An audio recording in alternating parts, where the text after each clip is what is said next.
Ladies and gentlemen, good morning. I am one person who believes that infiltration in politics is real. And when you look at what Gachagua has been doing and the way he did it at the time he's doing it, you would know that there is more than meets the eye. Because one, Rigathi Geoffrey Gachagua is a ruthless puller.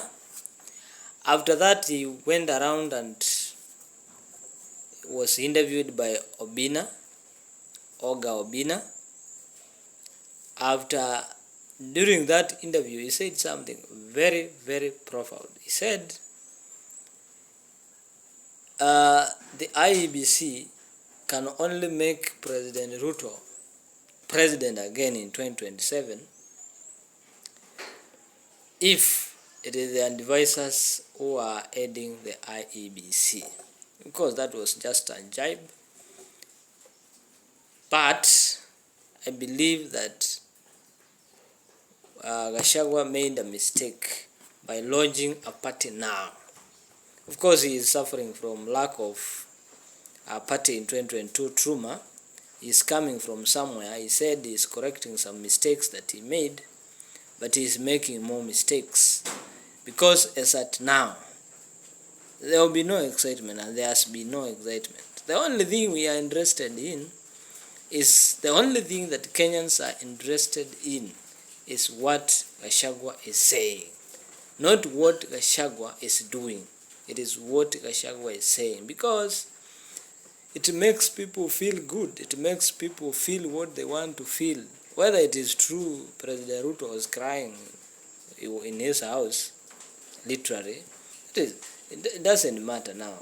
What we want is hearing him saying, one term,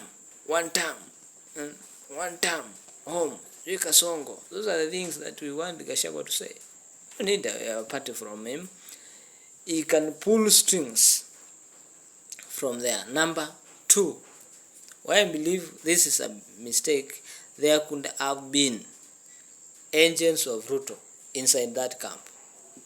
Because how could he just launch a party, no excitement, no nothing, just a party, and then say, now we are going to launch it properly on 4th June? Because these are lies. He's making so many blunders that one day he will be left alone. What President Ruto now needs, because he has people near Gachagua, and I believe Gachagua has people near Ruto, if that is the case, although Ruto has the benefit of the NIS, is just come to Mount Kenya, make a few things work there, retain Kindiki, Gachagua is alone. Another thing that might bring Gachagua down is being now he has a party and Uhuru has a party, and Uhuru has not gone anywhere. There is Jubilee, and then there is now the DCP. Now the two will not agree, and that is how Matiangi will not work with Gachagua. It is a no-brainer. Uhuru will go with Gachagua because he wants to maintain that I brought Raila na Kikuyu. Now I bring a Kisi, a Waka, this time after you have seen this is the person who is wrong. After you have seen that Ruto was not fit. That is the message Uhuru will come around with. And once that message sells in Mount Kenya than anywhere else, because elections are won and lost in Mount Kenya, in central Kenya. Of course, numbers, resources, and the hyping of they have been there, very many answers. Then Mount Kenya has been having many things going for them. Give it to them. That is their circumstance, and they are there, not like Campus and Kisis and other people. But Uhuru is going now to capitalize on Gachagua's mistake of launching a party just after meeting Matiangi. And I believe that somebody is misadvising Gachagua, because Gachagua is just under Ruto pro Kikuyu. Nothing about Kenya. Though he says skiza wa Kenya. It doesn't matter whether you are skizzering or not. If at home you can have somebody like Uhuru going against you, you have nowhere to go. Because the excitement, all the euphoria about Ruto is now gone.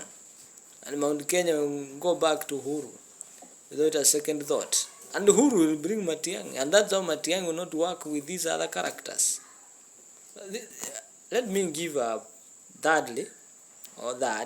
let me give a very unpopular opinion. This opposition is likely to disintegrate, exfoliate, as which of course these exfoliations will be exacerbated by the fact that Uhuru's interests can be taken care of by Ruto. These are politicians. They can do anything. They can go anywhere. They can work with anyone. Opposition is going to get divided, and they will divide all the votes they are yapping and hyping, and Ruto will become president. 1997 is there with us. It is in our records, in our historical records, that Moi was very weak. Everybody, including Gilu from Kitui, ran.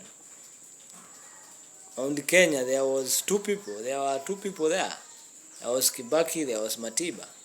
That's how the votes got divided, and Moi went back. Although he was seen as weak, his underbelly had been seen very vulnerable, so everybody thought we can feast on this limping guy, Moi. That's how they were shocked. Same case, because of the mistakes that opposition is doing, Uhuru is now going to bring in Matiangi. From there, Kalonzo ran away. You say, I cannot work with, these are politicians. And say, no, I cannot work with a junior like Matiangi. I was a vice president. You know, that kind of cheapness, instead of seeing Mbele. And politics being what it is, Ruto is likely to be re-elected. I know you will call it rigging when that time comes, but because of the many blunders these guys are likely to do, and I believe there is infiltration. Because what Ruto has only two targets, and this is my fourth point. Ruto has two targets: the opposition and the tribeless, partyless, whatless, leaderless, and all these other less of Gen Zs. So you have the Gen Z and the opposition. Opposition is easy to disintegrate because he knows these guys. Gen Zs are easily distractible. You can distract them and throw things at them, make them excited, or maybe you make them follow their own candidate.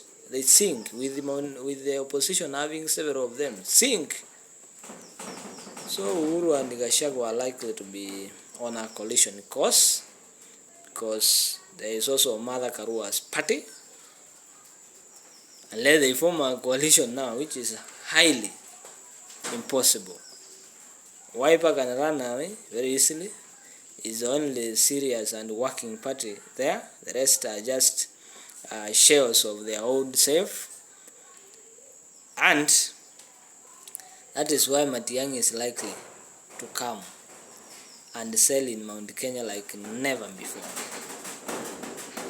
And once that happens, fellow Kenyans, Gachagua will have to go there. It is the mountain, it is the snow that goes where the mountain is, not the other way around. So that's my take. I don't know what you think. Kindly you can subscribe to my channel. You can also like, share with your friends, and sometimes comment. Liking helps me in growing. Support me by just having it there. And in case of any suggestion, just comment it. Leave it in a comment, and tell your friends that this is Sunnyview TV. We are talking matters politics, our analysis in depth, and of course engaging, because these dialogues is where we get our policies from. So your views are very important. If you have any, you can subscribe. You should subscribe actually to support me. And also those that are reaching me through my inbox, thank you very much. I want to thank you guys, because this one of these days we'll be having some very serious discussions going forward. Enjoy the rest of your day.